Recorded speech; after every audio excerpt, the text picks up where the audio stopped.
to know what the expectations are for what you are going to write about. You've read through the prompt.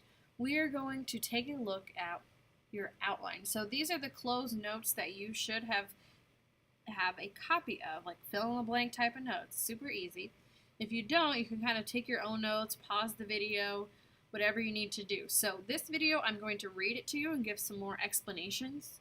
And then I also have just the PowerPoint. So if you're like, I don't want to hear Ms. Seibert's voice, I don't need it read to me, you can go solo, read the PowerPoint to yourself. So we're going to talk about what needs to be in your intro, body, and conclusion for your To Kill a Mockingbird essay. And remember that the only thing you need in your body paragraph is just one paragraph, 3-paragraph essay, easy peasy. So let's get started. In our introduction paragraph, obviously this is the first paragraph in a paper, it's my email, that introduces your topic and thesis statement. There are 3 main parts in every good introduction paragraph. To begin, we have our attention getter / hook. This is what's going to grab the attention of your audience and make them want to read. And if you have your 8th grade English teacher who has to read over 150 essays, you want to put her in a good mood so that she gives you a good grade. Make her want to read your paper and not want to fall asleep. Your bridge, or you're also called a lead-in, I believe it's a lead-in on your notes, same difference. So this is going to take me from what does the attention getter or hook have to do with my thesis statement? And you know that your thesis statement answers the question given to you in the prompt. So our question is, which character teaches a lesson in To Kill a Mockingbird, and what is that lesson? So in my thesis, I'm going to say so-and-so in To Kill a Mockingbird teaches the reader XYZ. So I could say in my thesis statement exactly what my paper is going to be about. So those are the 3 parts. Let's talk about them. Our attention getter or hook. This is the very first sentence, or it could be more than one sentence, that gets the reader's attention and makes them want to read more. It's a very general or broad introduction of the topic.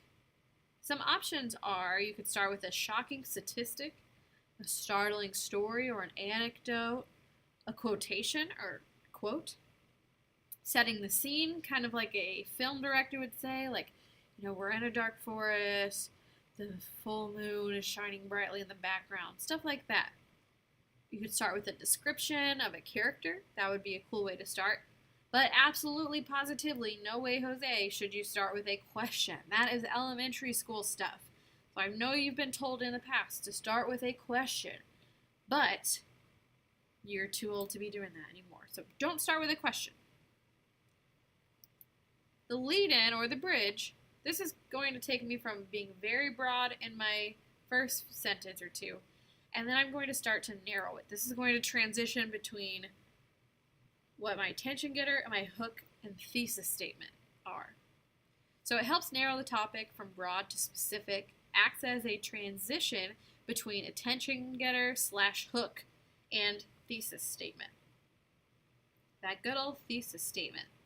Let's talk about that. So your thesis statement, think of it as a hypothesis. What do I expect is going to happen? So if I hypothesize or write a hypothesis that when I mix blue and red together, it will make purple, my thesis for my paper should say, when you mix blue and red together, it makes purple. This is the most important sentence in your paper. And it will be the last sentence of your introduction paragraph.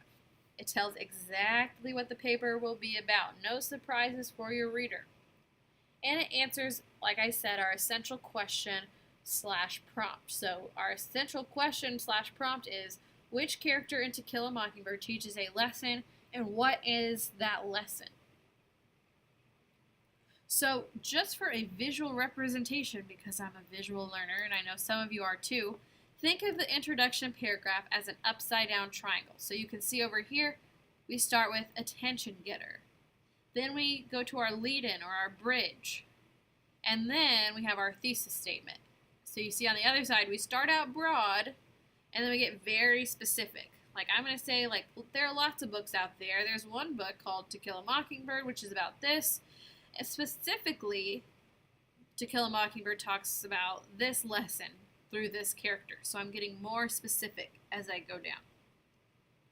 So once we're done with our introduction, and you don't have to write these in order as you're pre-writing. It can be like, maybe you're really good at writing thesis statements and then you like to go backwards and write attention getters. That's fine. Whatever works for you. As long as we get all the parts there in the end, that's fine. Then we've got our body paragraph. The body paragraph, or paragraphs, is a key part of any paper. And this one contains 4 main parts. One, we have our topic sentence.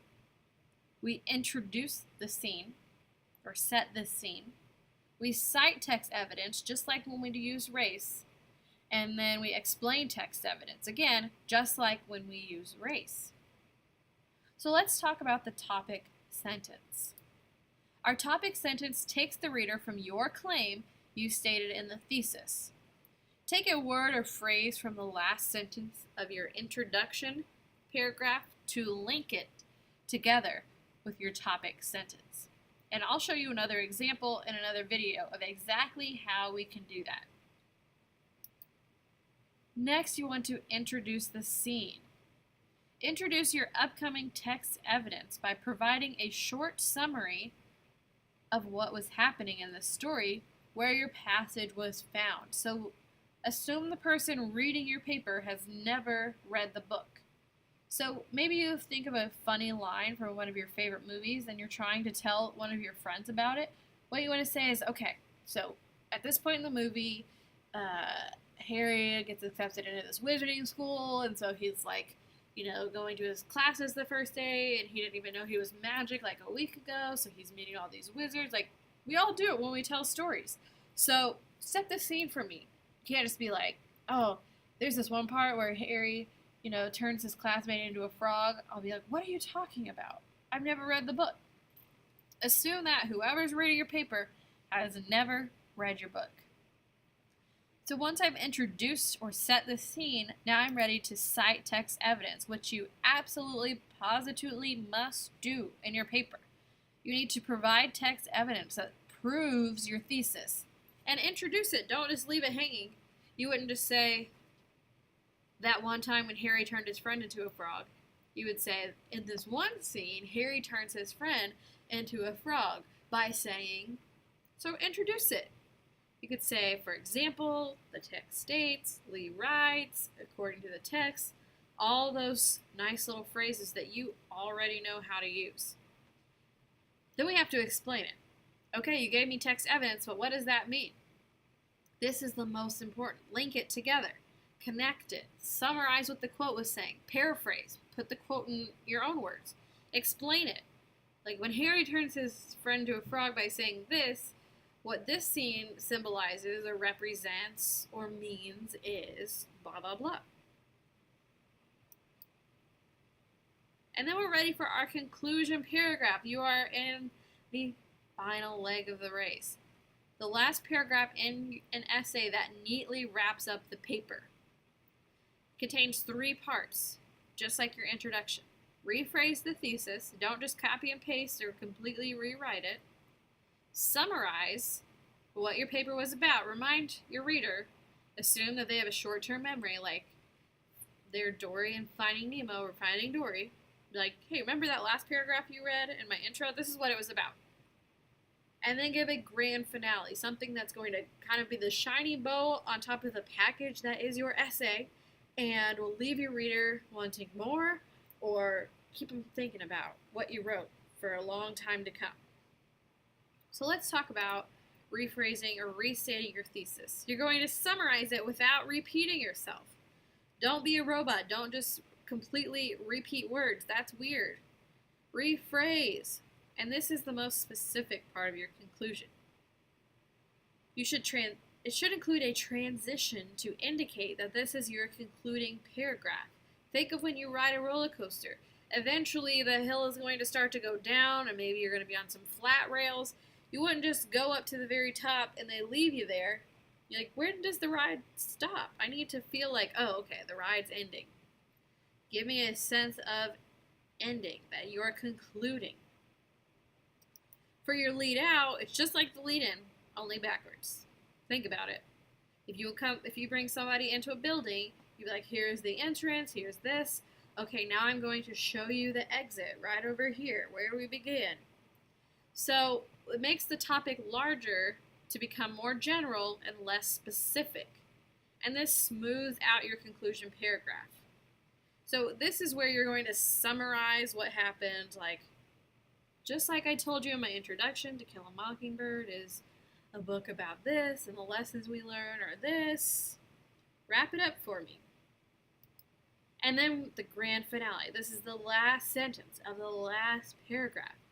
It gives the paper finality or finality. It's similar to a hook because it should make the reader think and leave an impression. So when I'm done reading your paper, I should think, wow, so-and-so really knows what they're talking about. And this is the most general part of your conclusion. So I can get really broad, and you'll see this in my color-coded example essay that's in the next module on Canvas. Now the cool thing about this is that think of the conclusion as your triangle.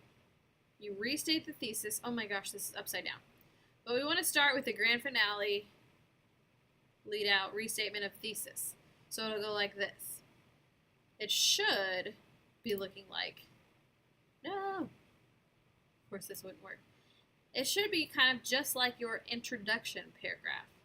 So your introduction, no, this is right. I'm totally losing my mind. So remember your introduction paragraph was this kind of triangle. It started big, it got narrow. So I start with the big idea, introduce the novel, and then I give you exactly what I'm going to say about the novel.